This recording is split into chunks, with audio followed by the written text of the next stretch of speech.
আপনি পুষে রাখেন সেই মানুষটাই আপনার ক্ষতি করে।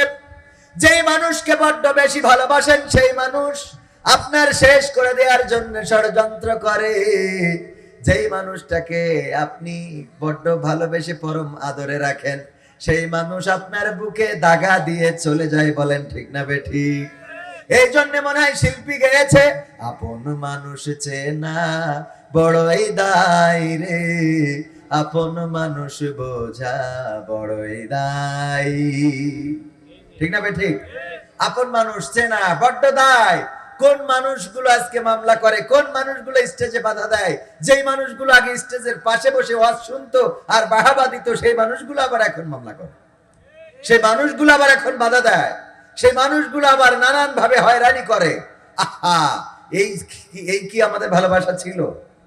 তার মানে হলো স্বার্থের টান পড়লে কেউ কারো আপন থাকে, কেউ কারো আপন থাকে। নওগাঁতে একই পরিবারের 4 জনকে খুন করা হয়েছে, দেখেছেন না দেখেন নাই? একই পরিবারের 4 জন খুন।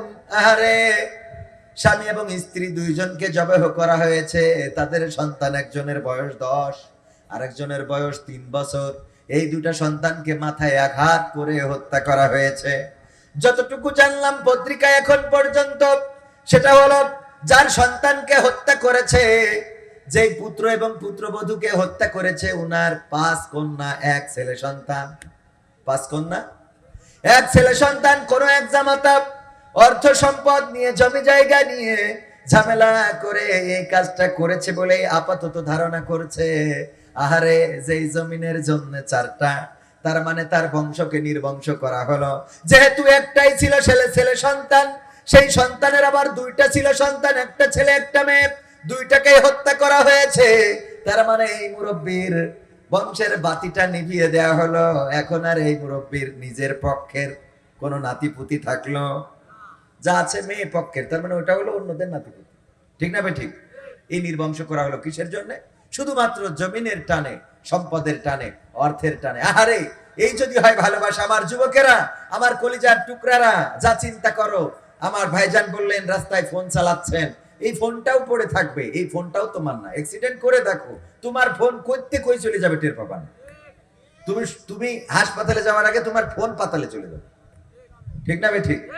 মানি ব্যাগটা থাকে না, বাইকটা থাকে না। বাইকটা এখন ওইভাবে হয়তো নেয় না, কিন্তু মানি ব্যাগ, ফোন, এগুলো, আর এই ভালোবাসার জিনিসগুলো থাকবে না। একটু 19 থেকে 20 হইলে প্রেমিকাও তো থাকে না, আর 18 থেকে 20 হইলে বউ থাকে না। 19 থেকে 20 হইলে প্রেমিকা থাকে না, আর 18 থেকে 20 হইলে বউ থাকে না, বউ চলে যায়। সেও চিন্তা করে তোমার ঘর করবো কেন। সেদিন একজন দেখলাম ভিডিও বলতেছে যে কালকে একটা জিনিস নিয়ে যাইতে কইছে, এটার দাম 50 টাকা, নিয়ে যাইতে পারি না স্ত্রী। 35 বছরের সংসার, কয় তোমার সাথে সংসার করা হবে না। 50 টাকার একটা জিনিস নিতে পারি নাই, তাই কয় তোমার সাথে সংসার করা হবে না। আরে এখন এই যে আমার ভাইজান প্রধান অতিথি অনেক কথা বললেন, প্রেম বাড়ছে, পরকীয়া বাড়ছে, একে অপরের সাথে চলে যাচ্ছে, ভেগে যাচ্ছে। এগুলো হচ্ছে ফোনের কারণে শুধু? আপনার তাই মনে হয়? শুধু ফোনের কারণে নয়, এটা অতীতেও ছিল, কিন্তু ফোন একটু সহজ করে দিয়েছে। কি করে দিয়েছে? সহজ করে দিয়েছে। আগেও অপরাধ ছিল না এরকম না। যেমন আমার ভাইজান বললেন প্রতি বছর যদি 2 জন করে মুসাল্লি হইতো, তাও 12তম মাহফিল 24 জন মুসাল্লি হয়ে যেত। ঠিক কিনা? তো 12 বছর এই মাহফিলটা হয় বলে হয়তো মসজিদে এখনো কিছু মুসাল্লি আছে, তা না হলে ওগুলোও বেরোয় যেত।